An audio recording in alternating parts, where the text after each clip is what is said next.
ఆదరణ పొందుతున్న #1 premium range beauty products ARM pearl beauty. Welcome to Suman TV. Srikakulam జిల్లా టెక్కలి నియోజకవర్గంలో గత 2 రోజులుగా హాట్ టాపిక్గా నిలిచిన విషయం అందరికీ తెలిసిందే.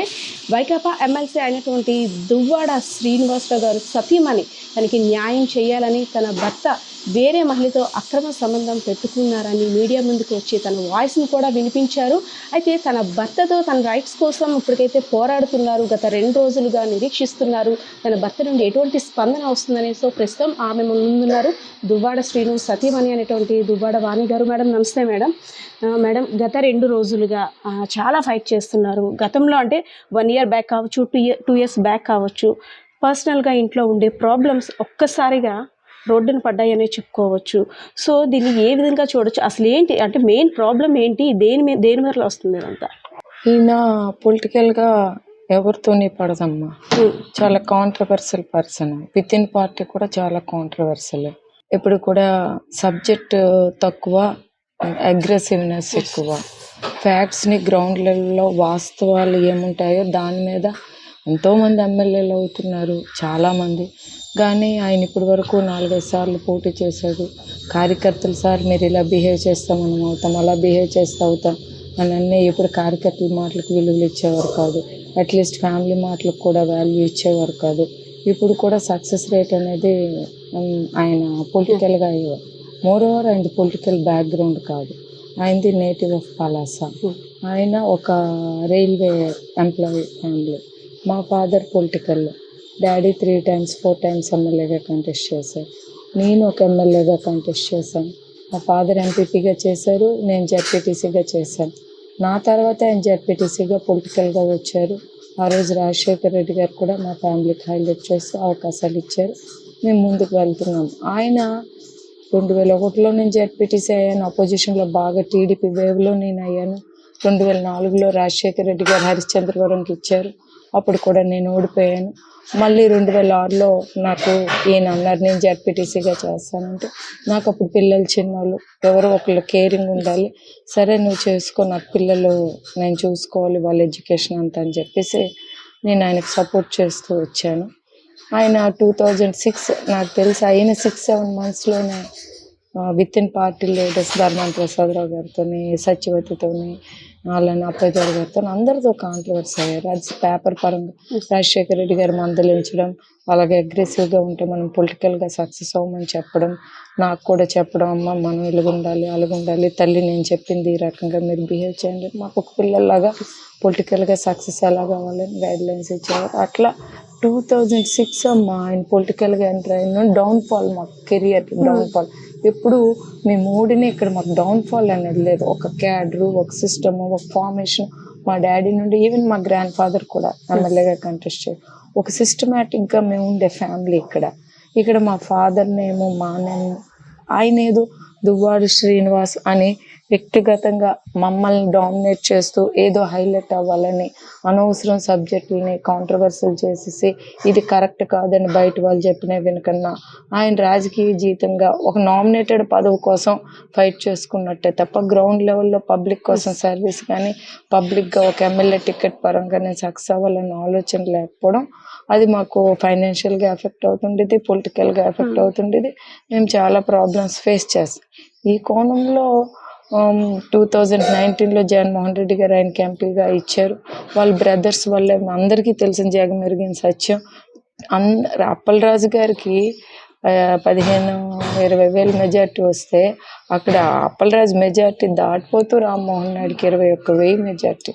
అక్కడ వాళ్ళ బ్రదర్స్ కూడా పర్ఫెక్ట్ కాకపోవడం, ఆయన వాళ్ళ ఇమేజ్ కూడా మా మీద చాలా ప్రాబ్లం ఫేస్ చేయడం. ఇక్కడ 4,000-5,000తో లాస్ట్ టైం నేను ఓడిపోయారు. పలాసలో ఉన్న మెజార్టీ అయితే కంట్రోల్ అయ్యి ఉంటే ఈయన ఎంపీగా సక్సెస్ అయ్యి ఉండేవారు. అది కూడా ఆయన కనీసం ఆయన బ్రదర్స్ అప్పట్లో కొత్త వ్యక్తి అప్పలరాజుతో కాంట్రవర్సీ అయిపోవడం, అక్కడ కూడా వాళ్ళతో గొడవలు పెట్టుకోవడం. వాళ్ళు అట్లీస్ట్ మా బ్రదర్ ఎంపీగా పోటీ చేస్తున్నారు, మేము ఇప్పుడు తగ్గి ఆయనకి సక్సెస్ చేసుకోవాలనుకన్నా నామినేషన్ వేయకముందే మేము ఎవరు అనుకుంటున్నారు, మేము ఎంపీ తాలూకు బ్రదర్స్ అని అక్కడ పోలీసులతో ఫైట్ చేయడం, ఇట్లా రకరకాల అగ్రెసివ్నెస్ అవి 24 hours ఇతను చేస్తుంది, వీళ్ళ బ్రదర్స్ చేస్తుంది, మా వ్యక్తిగత జీవితాల మీద ఇంపాక్ట్ అవుతుంది. మొన్న కూడా ఎవరితో ఒక ఇల్లీగల్ ఎఫ్ఐఆర్ పెట్టుకోవడము, దాన్ని ట్రాప్ అయిపోవడము, దాన్ని ఆయన సమర్థించేసుకొని ఎవరమ్మా నాకు తెలిసి చాలా మంది జెంట్స్ ఉంటారు, చాలా మంది ఎవరు కూడా పబ్లిక్ గా వచ్చి నాకు ఇల్లీగల్ ఎఫ్ఐఆర్ ఉందని ఎవరు చెప్పరు. ఆయన అదేదో గొప్పతనంగా అదేదో గౌరవం లాగా చెప్పుకుంటూ ఎక్స్పోజ్ చేసుకుంటూ ఉన్నది తనకు తెలుసు. నాకు తెలిస్తే నేను అప్పుడే ఖండిస్తాను. నేను ఇప్పుడు ఎందుకు ఈ ఏజ్ లో నేను ఎందుకు ఇలాగ వస్తాను, చిన్న ఏజ్ లోనే ఆవిడని రోడ్డు మీద పడతాడు ఎట్లాంటివి తనకు తెలుసు అని చెప్తున్నారు. ఒకవేళ నిజంగా అట్లా ఇల్లీగల్ ఎఫ్ఐఆర్స్ ఉండుంటే నాకు తెలిసి చాలా మంది జెంట్స్ కానీ ఎవరు కానీ మన చుట్టాల్లో కానీ బంధువుల్లో కానీ మనం చూసిన విషయం అంటే ఎక్స్పోజ్ చేసుకోరు.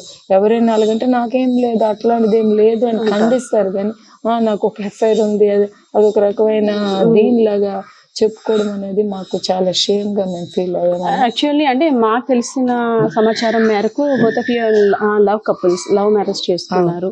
సో మొన్నటి వరకు కూడా మిమ్మల్ని చూసి అంటే లవ్ చేసుకొని మ్యారేజ్ చేసుకున్న తర్వాత ఎంత బాధ్యతగా ఉన్నారు అనే విధంగా మీ పేరు చెప్పుకునేవారు. మీరు అనేటట్టు సక్సెస్కి ఆయన ఇంత సక్సెస్ అయ్యారంటే మీ అనుభవం, మీ ఫ్యామిలీ తాలూకా బ్యాక్గ్రౌండ్ సపోర్ట్ అంతా కూడా ఇచ్చారు. కానీ అంటే ఈ 2 సంవత్సరాల్లో ఎందుకంత అంటే ఇన్ని ఇష్యూస్ రావడానికి ప్రధానంగా అంటే ఇల్లీగల్ అఫైర్స్ అని అంటారా, లేదంటే ఆయన ధోరణి ఆయనే పాటిస్తున్నారు అనే విధంగా వెళ్ళడం వల్ల అంటారా? ఏ ధోరణైనా మేము ఇప్పుడు గొడవ పడలే. ఏదో టికెట్ ఇస్తున్నారు, ఎవరు వస్తున్నారు, డాడీ టైంలో అలాగే ఇది మేము మా ప్రయత్నమే చేసుకుంటున్నాం. గెలవాలి గెలవాలి గెలవాలి, వీలైనంత వరకు ఈ పద్ధతిలో వెళ్తే బాగుంది, ఏంటి క్యాడర్తో డిస్కషన్ చెయ్యి గెలవాలి అనే. కానీ కేవలం ఈ ట్రాప్ అయిపోయి పిల్లల ఇమేజ్ని డ్యామేజ్ చేస్తూ మా వ్యక్తిగత జీవితాలు మేము డ్యామేజ్ అవుతుంటే డబ్బులకు మేము ఆశించలేదు, కేవలం గౌరవాన్నే మేము ఆశించి ఒక ఎథిక్స్ పరంగా మేము ఇక్కడ ఉన్నాం. మా ఇంట్లో గొడవ పెట్టుకొని వాళ్ళ బ్రదర్ వాళ్ళ ఇంట్లో ఒక 6-7 months ఉంటూ ఇక్కడ ఏదో నా ల్యాండ్ని అక్కడ వాళ్ళ బ్రదర్ పేరు మరదల పేరుని రాస్తే ఆ అమౌంట్ తెచ్చి ఇక్కడ ఒక సైట్ కొంటూ దాని మీద ఏవో పోర్ట్లో వచ్చిన డబ్బులతో ఇల్లు కట్టుకుంటూ అక్కడ తప్పుడు పనులు చేస్తున్నారు. సీఎం గారి దృష్టిలో కూడా చెప్పాను, సీఎం గారి దగ్గర అట్లాంటివి ఏమీ లేవు, నేను అన్ని సర్దుకుంటాను కవర్ ఇక్కడికి వచ్చి మళ్ళీ అదేవిధిగా అదే బిహేవియర్ కొనసాగించేవారు.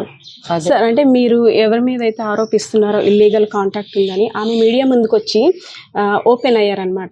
లాస్ట్ టైం భర్త మీద ఇండిపెండెంట్ కూడా ఆవిడ మన రీసెంట్గా ఎన్నికల్లో నిలబడ్డం అంటే ఆయన్ని టార్గెట్ చేసి ఆయన పతనాన్ని కేవలం కోరుకుంటున్నారే తప్పితే ఆయన ప్రేమను స్వీకరించడానికైతే కాదు, ఒక ప్రీ ప్లాన్డ్గా అంతా చేస్తున్నారు. సో అంత ప్రేమ ఉన్న భార్య అయితే లాస్ట్ టైం ఆయన ఎమ్మెల్యేగా రీసెంట్గా నిలబడేటప్పుడు ఎందుకు సపోర్ట్ చేయలేదు? One of the one question. Another question, పిల్లలు కూడా ఫాదర్ ఇన్ని రోజులు ఎలా ఉన్నారు, ఏమైపోయారు, ఎలక్షన్ టైంలో సపోర్ట్ లేదు, కానీ ఇప్పుడు కావాలని టార్గెట్ చేసి ఆయన పరువు తీయడానికి పూనుకున్నారు అనేసి అని ఆమె ఆరోపిస్తున్నారు మేడం. ఆవిడ చాలా క్యారెక్టర్లెస్ లేడీ అమ్మ. నా ఒక్క ఫ్యామిలీ లైఫే కాదు, నేను వాళ్ళ పేర్లు చెప్పను, ఎందుకనంటే ఆవిడకున్న 3 పిల్లల్లో కూడా ఎవరెవరితో పుట్టారో ఒకసారి DNA టెస్ట్ చేయమనండి, ఆవిడకి ఎన్ని మ్యారేజెస్ అయ్యాయో కూడా టెస్ట్ చేసుకోమనండి. అది నేను చెప్పింది కాదు. నేను I don't want to tell ఎవరు మ్యారేజ్ ఆ హస్బెండ్తో కాకుండా ఇంకెవరితో కూడా మ్యారేజ్ చేసుకుంది అనేది నాకు తెలిసిన అందరికీ తెలిసిన ఇష్యూనే. వాళ్ళతో పిల్లలు కూడా ఉన్నాయనేది తెలిసిన విషయం. అట్లాంటి లేడీ ఆవిడ మా ఫ్యామిలీ కోసం మాట్లాడే రైట్ ఆవిడకి లేదు. మేము ఎన్నో సంవత్సరాలు ఒడిదుడుకులు సమస్యలు ఫేస్ చేసి ఆర్థిక ఇబ్బందులు మేము ఫేస్ చేసి మా లైఫ్ కోసం ఆవిడెవరు మాట్లాడడానికి, మా ఫ్యామిలీ కోసం ఆవిడకేం రైట్ ఉంది? ఆవిడ హస్బెండ్ని వదిలేసి ఒక ఇల్లీగల్ అఫైర్ పెట్టించుకొని మా ఇళ్ళల్లో దూరి తన ఫ్యామిలీ, తన హస్బెండ్, తన పిల్లలు తను చూసుకోమనండి. మా హస్బెండ్ కోసం మా పిల్లల కోసం ఆవిడకి మాట్లాడే రైట్ లేదు. మా హస్బెండ్ పైన మేము సేవ చేసామో సేవ చేయలేదో, కష్టపడ్డామో కష్టపడలేదో భగవంతుడికి తెలుసు, అందరికీ తెలుసు. ఈరోజు నా పిల్లలు చిన్నపిల్లలు కాదు, ఇద్దరు డాక్టర్స్, ఇద్దరు ఎడ్యుకేటెడ్. అమ్మ చెప్పిస్తే నాన్న చెప్పిస్తే వినేసి అలిగేషన్ చేసిన పిల్లలు అయితే కాదు. వాట్ ఈజ్ వాట్ అనేది ఎవ్రీథింగ్ ఫ్యాక్ట్ ఉంది. మేము బిఫోర్ సీఎం మేము రోడ్డు ఎక్కకూడదనే ప్రతి ఫ్యాక్ట్స్ని సీఎం గారి దృష్టిలో పెడుతూ 4 walls మధ్యనే ఇష్యూ కన్సోల్ చేస్తూ మేము రోడ్డు ఎక్కే మనుషులమైతే, ఫ్యామిలీని రోడ్డుకి ఈడ్చుకునే మనుషులమైతే ఇండిపెండెంట్గా ఎందుకు వేస్తామనేది కూడా సీఎం గారికి తెలుసు, ఏం జరుగుతుందని కూడా తెలుసు. నామినేషన్ కూడా ఫెయిల్యూర్ అయిపోయి పొజిషన్ కూడా వచ్చేసింది. ఇక్కడ ఆర్డీఓ ఏ స్థితిలో మేము నామినేషన్లు వేస్తామనేది మా భయాలు ఎలాగున్నాయని కూడా తెలుసు, అన్నీ తెలుసు, అతనికి తెలుసు, నాకు తెలుసు. ఆవిడ జీవితం ఏదైనా ఉంటే ఆవిడ జీవితం చూసుకుంటే నిన్న మీరు చూసుండొచ్చు, ఫ్రెండ్ని అంటారు ఒక క్షణం, మరి ఇంకొక క్షణం ఫ్రెండ్తో టూర్లు వెళ్ళరా మీరు అని అంటే ఎవరైనా వెళ్తారమ్మా? ఒక మ్యారీడు, ఒక ముగ్గురు ఆడపిల్లల తల్లితో ఉండి ఏ సాంప్రదాయమైన కుటుంబాలైనా అలాగే ఇంకొక జెంట్స్తో టూర్లు వెళ్తారమ్మా? యాక్చువల్లీ ఆమెను పరిచయం చేసింది మీరే అనేసి మీడియా ముందు కూడా ఆమె తెలిపారు. అదేవిధంగా ఏంటంటే పొలిటీషియన్స్ అనిన తర్వాత ఈ ఫీల్డ్లో ఫ్రెండ్స్ అనేది కామన్. సో మేమైతే ఇప్పటి వరకు ఫ్రెండ్గానే ఉన్నాం. సో ఏమీ లేనిది నన్ను ఇలాగా అక్రమ సంబంధం ఉందని నా పేరు బయటికి తీసుకొచ్చారు, నా ముగ్గురు పిల్లల భవిష్యత్తును రోడ్డును పడేటట్టు చేశారు. సో ఇప్పుడు అది నిజం చేస్తాను అనే సవాల్ విసిరారు. అమ్మ ఆవిడ ఏం పిచ్చి మాట్లాడుతుందో తెలీదు, ఆవిడ ఎందుకు వచ్చిందో మాకు తెలుసు, మా ఇళ్ళల్లో ఎందుకు దూరిందో కూడా మాకు తెలుసు. ఏం చేసుకుంటే చేసుకొని ఏం పడితే ఆవిడ కోసం మేము ఎక్కువగా మాట్లాడదలుచుకోలేదు. ఎందుకు అని అంటే ఆవిడ తాలూకు హిస్టరీ మేము చెప్పుకున్న టెక్కలు డోర్ టు డోర్ మీరు అడగండి. వాటి ఒక చిన్న పిల్లల్ని కూడా కోలాటము డ్యాన్స్లను పెట్టేసి వాళ్ళకి కూడా ఇల్లీగల్ అఫైర్స్ పెట్టేసి ట్రాప్ చేసేసి వాళ్ళ ఫ్యామిలీస్కి కూడా బ్లాక్మెయిల్ చేసి చాలా దారుణం. ఆవిడ ఇల్లీగల్ అఫైర్ కాదు, ఆవిడ తాలూకా మనీ ఎర్నింగ్ సిస్టమే అది. ఏమని అంటే నా అత్త మామ గౌరవమైన ఫ్యామిలీ అంటారు. గౌరవమైన దివ్వల గౌరయ్య గారు అని ఆయన ఒక లాయర్, వాళ్ళకి ఒక 5 acres 6 acres 7 acres వాళ్ళ బావగారు దివ్వలవికి ఒక గౌరవమైన ఫ్యామిలీ. ఆ గౌరవమైన ఫ్యామిలీకి వచ్చి వాళ్ళ పరువులు తీసేసి ఇతర ఫ్యామిలీస్ పరువులు కూడా తీసేసి చాలా నీచాదినీచంగా ప్రవర్తించుకొని అందరి కుటుంబాల కోసం ఇచ్చేసి ఎవరో నిన్న మీ దీంట్లో కూడా చెప్పారు, ఎవరితో అలిగేషన్స్ వస్తే వాళ్ళందరితోనే సమాజంలో వాళ్ళందరితో నువ్వు ఉంటావా? ఎవరితో పడితే వాళ్ళు వెళ్ళిపోతావు ఉంటారు. మరొక 10 మందితో నీ మీద ఇది అదే అని అలిగేషన్ చేస్తారు, వాళ్ళందరితో వెళ్ళిపోతావు అని డైరెక్ట్గా అడిగారు. నాకంటే నాకు ఐడియా కూడా లేదు. అదేంటమ్మా మాటలు? యాక్చువల్లీ అంటే దువ్వాడ శ్రీనివాస్ గారు కూడా ఇంట్లో నాకు ప్రేమ అభిమానం కరువయ్యాయి, నన్ను ఒంటరిని చేసేసారు. సో నాకు అంటే బాగున్నావా కుశలం అడిగే వాళ్ళు కూడా లేరు, ఐ నీడ్ సమ్ పర్సన్ అయితే అవ్వచ్చు అనే విధంగా చెప్పారు. సో అంటే ఇన్నాళ్ళు ఉన్న ప్రేమ అభిమానం ఎందుకు తక్కువైంది అనుకోవచ్చు? ఆయన ట్రాప్ అయిపోయి చేతగాని మాట్లాడితే ఎవరేం చేయలేరు. మా పిల్లలు ఎన్నిసార్లు మెసేజ్ పెట్టారో, ఆయనకి ఎన్నిసార్లు మాట్లాడాలని కోరుకున్నారో, పలాస ఎన్నిసార్లు వెళ్ళారో, అలానే ఇక్కడి ఇంటికి కూడా ట్రై చేయడం అనేది కేవలం ఆయన ఇష్యూ చేస్తున్నాడు. ఎందుకు ఇష్యూ? కేవలం ఏంటంటే ట్రాప్ అయిపోయాడు, ఫుల్ అయిపోయిన విషయం బయటికి తెలియనివ్వకన్నా అమ్మాయి బ్లాక్మెయిల్ చేస్తుందని మమ్మల్ని రోడ్డు మీదకి లాగుతున్నారు. సో అది సబ్జెక్ట్ ఫ్యాక్ట్. అయితే ఆమె కూడా ఏమన్నామంటే తనేమి చిన్నపిల్లలు కాదు, వయసులో కూడా లేరు, చిన్నపిల్లలు ఎవరు ట్రాప్ అవ్వరమ్మా ఇలాంటి ఇష్యూస్ లోన. నేను ఈయనకి కూడా శ్రీని గారికి కూడా అదే మాట నేను చెప్తాను. నాకు తెలిసి ఆడదని మాకు చూసినట్టు లేడు అతడు. నేను ఇల్లీగల్ అఫైర్ ఆ లేడీ దుక్కు చూస్తే ఆమె తాలూకు వాతావరణం చూస్తే ఆమె తాలూకా ఇది చూస్తే తేడా క్యాండిడేట్ అని ప్రతి ఒక్కరు చాలా క్లియర్గా చెప్తారు, చాలా క్లియర్గా పోల్చేసే వ్యక్తి. మరి అలాంటి వ్యక్తిని నేను పోల్చుకోకన్నా అలాంటి వ్యక్తికి ఇక్కడ నువ్వు నీ పర్సనల్ లైఫ్ ఏదైనా ఉంటుంటే ప్రేమ కావాలి అభిమానం బయట గో అవుట్ సైడ్. ఇది నా ఫాదర్ ప్లేస్, ఇది నా బ్యాక్గ్రౌండ్. నువ్వు ఇక్కడికి వచ్చి మా ఫేమ్ని నేమ్ని డ్యామేజ్ చేస్తావు, నా పిల్లల భవిష్యత్తుని డ్యామేజ్ చేస్తావు అని చెప్తే మేము ఊరుకునే పలాస నీ అన్నదమ్ములు ఉన్నారు, వాళ్ళకి ఆడపిల్లలు ఉన్నారు, మీ మదర్ ఉన్నారు, అక్కడ వెళ్ళి తీసుకొని నీకు నచ్చినట్టు బిహేవ్ చేయి. నువ్వు పుట్టినూరు, నువ్వు చదువుకున్నూరు, నువ్వు పెరిగినూరు, అప్పుడు నీకు అర్థమవుతుంది విలువ, వాల్యూస్, మంచి చెడు, గౌరవాలు, సాంప్రదాయాలు అంటే అర్థమవుతాయేమో. ఎస్ మేడం, మీరు అనేటట్టు మీరు ఎవరినైతే ఆరోపించారో ఆమె మాధురి సన్నిహితంగా ఉన్న వీడియోస్ మీతో షేర్ చేసేవారు అనేసి అని అంటున్నారు. అది ఎంతవరకు వాస్తవం? Madam she is very nasty lady. మాకు వాళ్ళ కోసం ఎక్కువ మాట్లాడడం మాకు ఇష్టం. నేను ఎందుకనంటే వాళ్ళు వస్తారు సోషల్ మీడియాలో హైలైట్ అవ్వడానికి. మీరు ఆవిడ ఒక ఇంటర్వ్యూ పెడితే ఎంతమంది ఎందుకు ఆవిడ దగ్గరికి వెళ్ళారు, మీరు అలాంటి వ్యక్తి దగ్గరికి వెళ్ళి ఏం ఇంటర్వ్యూలు తీసుకుంటారు అనేది కూడా చాలా క్లియర్గా కామెంట్స్ కూడా మీరు ఆవిడ ఇంటర్వ్యూ కామెంట్స్ చూడండి, ఎంత అసభ్యకరంగా, ఎంత దారుణంగా. ఎవ్వరు కూడా అంత బరి తెగించి మాట్లాడరు, అంత బరి తెగించి బిహేవ్ చేయరు. దువ్వాడ వాణి పోరాటం దేనికోసం? భర్త కోసమా, ప్రేమ కోసమా, కక్ష సాధింప, పగ, ప్రతీకారమా, ఏంటనేది ఒక క్వశ్చన్. అమ్మ మా ఫ్యామిలీ గౌరవం కోసం మేము పోరాడుతున్నాం. ఏ కక్షలు ఏ దీనికోసం మేము పోరాడడం లేదు. నా పిల్లల నేము ఫేమ్ కోసం, మా ఇంటి నేము ఫేమ్ కోసం మేము ఆస్తులు రాసిచ్చి మాకు నువ్వేమైనా మంత్లీ మెయింటెనెన్స్ ఇవ్వడం లేదు. వీటి కోసం మేము 1 బిట్ కూడా మేము మాట్లాడడం లేదు. నువ్వు అక్కడ ఇల్లీగల్ అఫైర్స్ నడిపిస్తుంటే మేము సొసైటీలో ఇప్పుడు ఉండేవాళ్ళం, మా పరిస్థితి ఏంటి? నువ్వు నిజంగా నీకు ఏమైనా తిరగాలనుకుంటే గో అవుట్ సైడ్, బయటకి ఎక్కడికి వెళ్ళి తిరుక్కో. ఇదేంటిది ఇక్కడ ఇళ్ళల్లోన? మాకెంత ఇబ్బంది అది.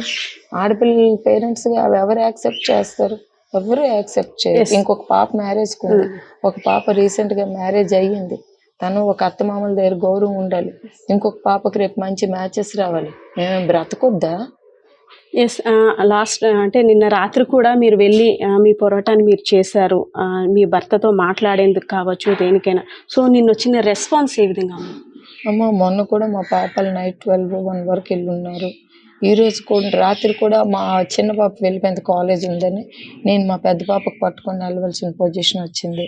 వెళ్ళాను, చాలా టైం చూసాను. ఎవరు డోర్స్ తీయమని కూడా మేము చెప్పాము. ఎవరు తీయకపోతే మేమే డోర్స్ తీసేసుకొని లోపలికి ఎంటర్ అయిపోయాము. లోపలికి ఎంటర్ అయ్యాక మా మీడియా వచ్చింది. అప్పుడు ఆయన మా మీద అటాక్ ఇవ్వడానికి, తర్వాత మేము ఎవరు చెప్పారో మేము ఎంటర్ అయ్యామని వాళ్ళు రెండో లాస్ట్ బ్రదరు దువ్వాడ శ్రీధర్ ఆయన కలిపి వచ్చారు. నాకు తెలిసి ఫుల్ డ్రింక్ చేసేసినట్టున్నాడు అతడు. పెద్ద కర్రతో పెద్ద మార్బుల్, మీకు ఆ వీడియోస్ కూడా వచ్చి ఉంటాయి అనుకుంటా, తీసి అటాక్ ఇవ్వడానికి చూశాడు. పోలీసులు లక్కీగా అక్కడ ఉండడం బట్టి మాకు ఇబ్బంది. ఇన్ రిటర్న్ మేమేదో ఆయనకి అటాక్ ఇవ్వాలి, మేమేదో ఇచ్చేయాలి అన్నట్టు మీడియా ముందు వచ్చి చెప్తున్నాడు. ఆయనకి ఏమైనా ఒంటి మీద తెలివి ఉండి బిహేవ్ చేస్తున్నాడో, తెలివి లేకని బిహేవ్ చేస్తున్నాడో నాకైతే అర్థం. పిల్లలు నాన్న మేము మీతో మాట్లాడతాము అనేటప్పుడు ఎందుకు ఆయన అలౌ చేయడం లేదు? పిల్లలు గొడవకి వెళ్ళడం లేదు కదా, మెసేజ్ పెడుతున్నారు. నాన్న నేను మీతో మాట్లాడాలి అని అంటే ఎందుకు నువ్వు వెనకాడు? ఏ ఫాదర్ అయినా నా పిల్లలు వస్తున్నారు మాట్లాడాలనుకుంటున్నారు, పదమ్మా వైజాగ్, పోనీ ఇక్కడ కదా వైజాగ్ వెళ్దాం పద నీతో మాట్లాడతాను, లేకపోతే ఎక్కడికి రమ్మంటావు పద నీతో మాట్లాడతాను అనాలి. కానీ హైడ్ అయిపోయి ఉండిపోవాల్సిన అవసరం ఏంటి? అక్కడే మాకు అర్థమవుతుంది somewhere he is in wrong position, that is why he is not able to come out of that position. అందుకే ఈయన పిల్లలు నన్ను నెగ్లెక్ట్ చేయి, నో డౌట్ వీఆర్, నేను పక్కకు తప్పుకుంటాను, కానీ పిల్లల్ని కూడా నెగ్లెక్ట్ చేయవలసినంత అవసరం ఏంటి? మరి నువ్వు అలాగా బిహేవ్ చేస్తుంటే, పిల్లల్ని తప్పించుకొని వెళ్ళిపోతుంటే ఆటోమేటిక్గా రియాక్షన్ అనేది వేరేగా వస్తుంది.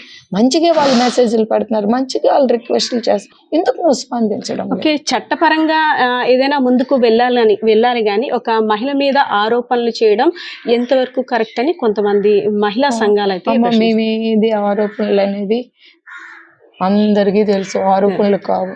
సోషల్ మీడియాలో వచ్చింది, ఫొటోస్ వచ్చాయి, ఎక్కడికి తిరిగారు ఏమంటే ఫ్రెండ్స్తో టూర్తో తిరగరా అంటారు, ఇక్కడ ఉన్నారని తెలుసు, వీడియోలు తీసారు ఏమంటే ఫ్రెండ్ ఇంట్లో ఉండరు. ఫ్రెండ్ అంటే ఇప్పుడు మీరు నేను కలిపితే ఒక ఫ్రెండ్స్ అంటే అమ్మాయి ఒక ఏజ్, చిన్న పిల్లలు అప్పుడు వేరు, ఒక ఏజ్ వచ్చిన పిల్లలు ఒక ఇంట్లో పేరెంట్స్ పంపిస్తారమ్మా. ఒక ఏజ్ వచ్చిన పిల్లలు ఒక అబ్బాయి ఇంట్లో వెళ్ళి పడుకోవడానికి, నువ్వు మ్యారీడ్, నువ్వు ముగ్గురితో ఉండి ఫ్రెండ్ అనుకొని నువ్వు ఆ ఇంట్లోనే వచ్చాము డ్యాన్స్లు వేసుకొని వీడియోలు తీసుకొని, మీకు ఆ వీడియోస్ కూడా వచ్చి ఉంటాయి. నువ్వు ఎలాగమ్మా ఫ్రెండ్ అవుతున్నావు, అక్కడ తప్పుడు పనులు చేస్తున్నావా? నీ డ్యాన్స్లు ఏంటి, నీ వ్యవహారం ఏంటి, నీ తీరేంటి? ఎవరు ఊరుకుంటారు? లీగల్గా మాకేట అవసరం, మా ఇల్లు మా హక్కు, మేము వెళ్ళాం, మేమేమేలా why should I go controversy, నాకేట అవసరం? మరి కాసేపట్లో మీ హస్బెండ్ అదే దువ్వాడ శ్రీనివాస్ గారు కూడా మీడియా సమావేశం ఏర్పాటు చేస్తున్నారు. సో అంటే మీ గలం ఇంకా ఏ విధంగా వినిపించాలనుకున్నా, అసలు మీకు ఏం న్యాయం కావాలి? మాకు అక్కడ ఇల్లీగల్ అఫైర్స్ ఏమీ చేయకూడదమ్మా, ఎట్టి పరిస్థితుల్లో అక్కడ ఉంటే కుదరదు, అలాంటి తప్పుడు పనులు చేసుకుని ఉంటే కుదరదు. మేము కూడా అక్కడ స్టే చేస్తాం, ఆయన కూడా కావాలంటే అటు ఇటు వెళ్ళొచ్చు, ఈ ఇల్లు అయింది ఆ ఇల్లు అందరం కలిపి అక్కడే మేము ఉంటాం. కావాలంటే అతను ఇక్కడికి వచ్చి ఇక్కడ, కానీ ఎట్టి పరిస్థితులు ఇల్లీగల్ అఫైర్స్ మాత్రం మేము యాక్సెప్ట్ చేసుకుని తప్పించుకునే మాట్లాడితే మాత్రం మేము దీని మీద మాత్రం చాలా సీరియస్గా తీసుకునే పరిస్థితి ఉంటుంది. Thank you so much. So Duvvada Srinivasarao గారు ఏదైతే కంటిన్యూ చేస్తున్నారో ఇల్లీగల్ అఫైర్స్ అనేవి ఆయన వ్యక్తిగతం తప్పితే మా ఇంటికి వచ్చి ఇలాంటివి చేస్తే ఊరుకునేది లేదని, తనకంటూ న్యాయం తన పిల్లలకంటూ ఒక భరోసా కల్పించాలే తప్పితే ఈ వయసులో ఇలాంటివి చేయడం వల్ల ఎఫెక్ట్ అంతా ఫ్యామిలీ మీద పడుతుంది. సో న్యాయం జరిగే వరకైతే నేను పోరాడి తీరుతానని అయితే ఆమె తెలియజేస్తున్నారు. పరిస్థితి ఇది. Camera person Srinivasa Rao, Padma, Srikakulam. మీ బిజినెస్ ఏదైనా మీ ఊర్లో ప్రమోషన్ చేయాలంటే అది సుమన్ టీవీతోనే సాధ్యం. ఇప్పుడే సంప్రదించండి.